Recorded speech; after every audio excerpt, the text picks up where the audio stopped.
بینظیر بھٹو کے متعلق اگر یہ کہا جائے کہ ان کی زندگی سراپا المیہ تھی تو زیادہ مبالغہ نہ ہوگا۔ نوجوان بھائی شاہ نواز کو زہر دے کر ہلاک کر دیا گیا۔ دوسرا بھائی مرزا بھٹو شہر کراچی میں گولیوں سے چھلنی ہو گیا۔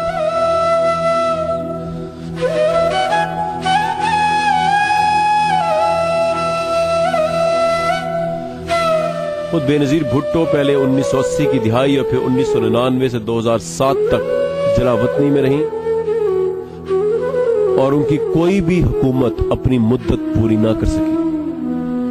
لیکن بینظیر بھٹو کی سب سے بڑی ٹریجڈی ان کے والد ذوالفقار علی بھٹو کی غیر فطری موت تھی، جس نے ایک طرف بینظیر بھٹو کو دل خراش صدمہ دیا، دوسری طرف انہیں سیاست کی بے رحم لہروں کے آغوش میں دھکیل دیا۔ My father was very calm and he talked of family matters, he talked of party matters, and I keep seeing his face. They asked at the end of the meeting, I said that I'd like to hug my father goodbye. He'd been the president, the prime minister, he brought them back from the camps in India. They wouldn't even open the cell doors for me to kiss him goodbye. And then we just went back and started the countdown to death. Nobody else knew, nobody else was aware.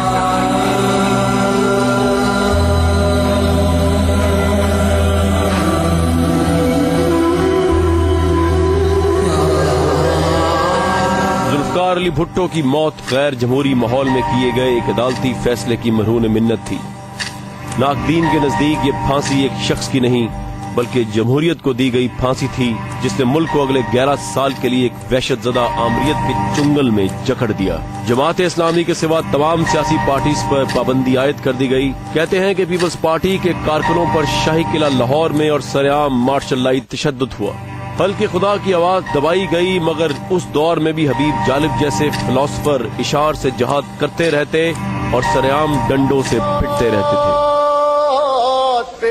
اوڑے اور زندہ باطل کے شکنجے میں ہے یہ جان، انسان ہے کہ سہمے بیٹھے ہیں، خونخوار درندے ہیں رقصاں۔ اس ظلم و ستم کو لطف و کرم، اس دکھ کو دوا کیا لکھنا، کیا لکھنا۔ ورثے میں ہمیں یہ غم ہے ملا، یہ ضیاء الحق، ورثے میں ہمیں یہ غم ہے ملا، اس غم کو نیا کیا لکھنا، کیا لکھنا۔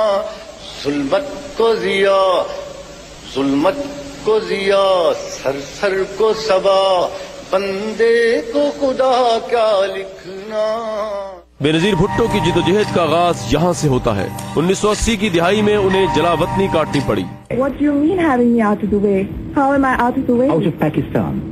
Out of Pakistan, but surely when I was in Pakistan, I was under detention and I remained acting chairman of the party. We have not left Pakistan. We have not come out as political refugees or sought political asylum.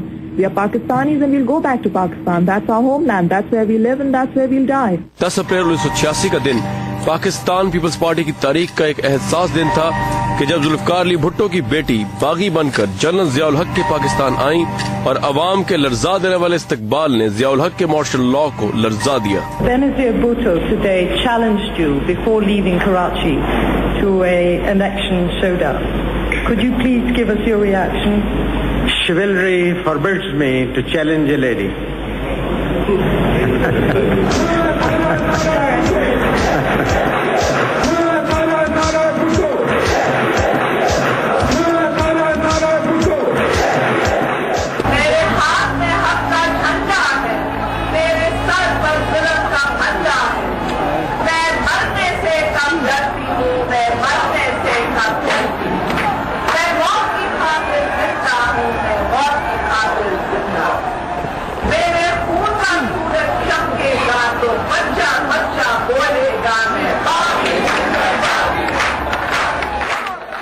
People are not allowed to travel. People are not allowed to voice their own opinions. I believe in freedom of thought, freedom of expression. People are not allowed to voice their ideas. They're not allowed to do anything at all. It is freedom with responsibility, not freedom for the sake of freedom or free for all.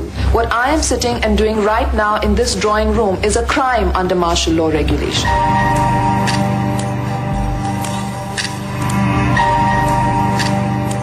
1988 کے انتخابات میں Pakistan Peoples party کی کامیابی نے بے نظیر بھٹو کو دنیا اسلام کی پہلی خاتون وزیر اعظم بنا دیا. میں بے نظیر بھٹو سب کے دل سے حلف اٹھاتی ہوں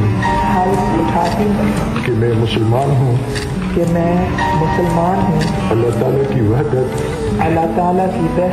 وہ بیک وقت کئی فرنٹس پر لڑ رہی تھیں. اس میں سب سے اہم ٹاکرا پاکستان کی اسٹیبلشمنٹ سے تھا جس نے ان کو کم از کم 2 مرتبہ سیکورٹی رسک قرار دے کر اقتدار سے الگ کر دیا. بے نظیر بھٹو کے صاحبہ جو ہے پاکستان کی الیکٹڈ پرائم منسٹر تھیں. بالکل ان کو آپ آن ریکارڈ ہے انٹرویو میں آپ نے کہا ہے کہ وہ سیکورٹی رسک تھی.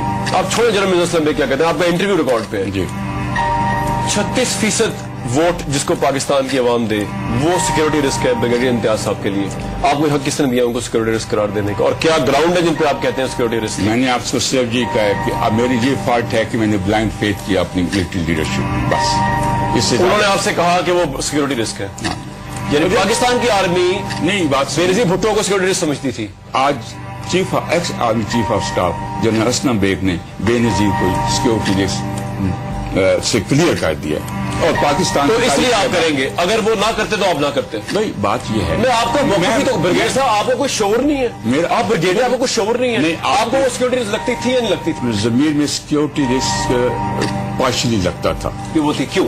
بھٹو صاحب ہمیشہ محب وطن نہیں ہے, کبھی سیکورٹی رسک بھی سمجھا نہیں. اگر محترمہ کو بے نظیر صاحبہ کو اگر ہم سیکورٹی رسک سمجھتے تو 1988 میں ان کو اقتدار نہ ملتا. لیکن چھین بھی لیا گیا نا بڑی جلدی. وہ تو اپنی کتاب میں یہ لکھتی ہیں. تو لکھنے سے اور ہوتا ہے, ہمیں لکھنے کو تو آپ روک نہیں سکتے نا. وہ کہتی ہیں جب میں آپ سے ملاقات ہوتی تھی آپ کیا بتا دیا کرتا تھا کہ سلوٹ نہ کرنا پڑے پرائم منسٹر کو. وہ تو بڑی چھوٹی بات ہے. وہ تو بہت بڑی بات ہے سر. یہ پرائم منسٹر جا رہے ہیں اور آپ سلوٹ نہیں کر رہے. اس حقیقت کو بھی آپ سمجھیں. میں آپ کو بتاؤں کہ 1988 میں الیکشن ہوتا ہے. الیکشن کے دوسرے دن میں محترمہ کو دعوت دیتا ہوں اپنے گھر پہ, کھانے پہ بلاتا ہوں.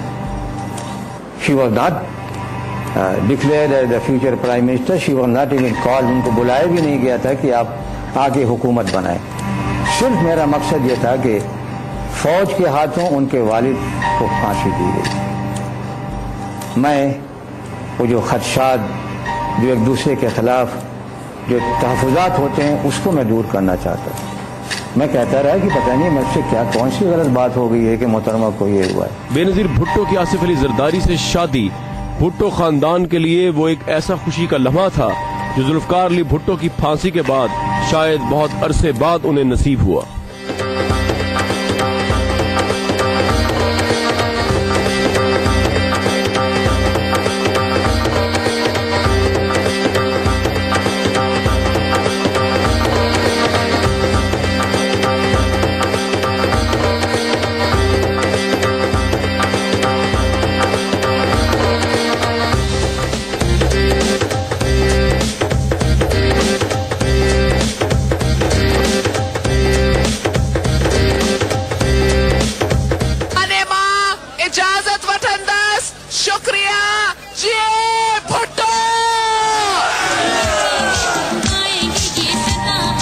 مگر یہ خوشی اور شادمانی زیادہ عرصہ برقرار نہ رہی کیونکہ یہی آصف علی زرداری بعد ازاں سیاسی مخالفین کے حملوں اور بے نظیر بھٹو کے لیے ڈسکریڈٹ ہونے کا باعث بنے. I'm not intelligent enough to run the show as such. It is her show.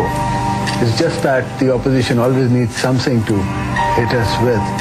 And this is one of their newfound phrases. Pakistan کی اسٹیبلشمنٹ کے نزدیک آصف علی زرداری ایک ایسا آسان ہدف بن سکتے تھے جس کے ذریعے بے نظیر بھٹو کو ذہنی و سیاسی شکست دی جا سکتی تھی. آپ کی اتنی نفرت ہے بے نظیر بھٹو اور زرداری صاحب کے لیے کہ آپ کا ایک انٹرویو میں پڑھنا تھا, آپ نے دیا تھا. آپ کہتے ہیں کہ 1996 میں آپ سے سوال پوچھا گیا کہ زرداری صاحب جو ہے ان کا بیڈ روم بک کیا جاتا تھا بے نظیر بھٹو اور زرداری صاحب کا, اور آپ نے اس کا جواب اس طرح دیا کہ جہاں تک یہ آپ کو کوٹ کر رہا ہوں میں, جہاں زرداری صاحب کے کمرے اور ان کے بیڈ روم کی ریکارڈنگ کا تعلق ہے, کاش میں نے ایسا کیا ہوتا. اس کا مجھے آج شدت سے احساس ہو رہا ہے میں نے ریکارڈنگ نہ کروا کے غلطی کی. اگر ان کے بیڈ روم کی ٹیلی فون ریکارڈنگ کرائی جاتی تو آج ان کی راتوں کے فسانے ہر ایک کی زبان پر ہوتے. بریگیڈیئر امتیاز آصف علی زرداری اور بے نظیر بھٹو کی بیڈ روم کے فسانے لانا چاہتے تھے, اور بڑی اتنی پرسنل گرج ہے بے نظیر بھٹو کا. چلیے میری اس وقت غلطی تھی. آپ آج معافی مانگتے ہیں بے نظیر بھٹو سے؟ میں معافی نہیں مانگوں. کیوں نہیں مانگیں گے؟ کیوں؟ اگر دیکھیں اللہ تعالیٰ غلطی تھی آپ نہیں. 1988 میں وزارت عظمیٰ پر پہنچنے کے بعد بے نظیر بھٹو کو ایسا لگا کہ اب ان کی مشکلات ختم ہو چکی ہیں, اور وہ 5 سال تک حکومت کر کے پیپلز پارٹی اور عوام میں اپنی صلاحیتوں کا لوہا منوا لیں گی. لیکن پاکستان کی سیاست کو ایک اور رخ لینا ہی تھا. اسٹیبلشمنٹ کی تائید و حمایت سے میاں نواز شریف ایک آندھی کی طرح آئے اور پنجاب کی سیاست کو وفاق کی سیاست میں بدل کر وفاق و سندھ کو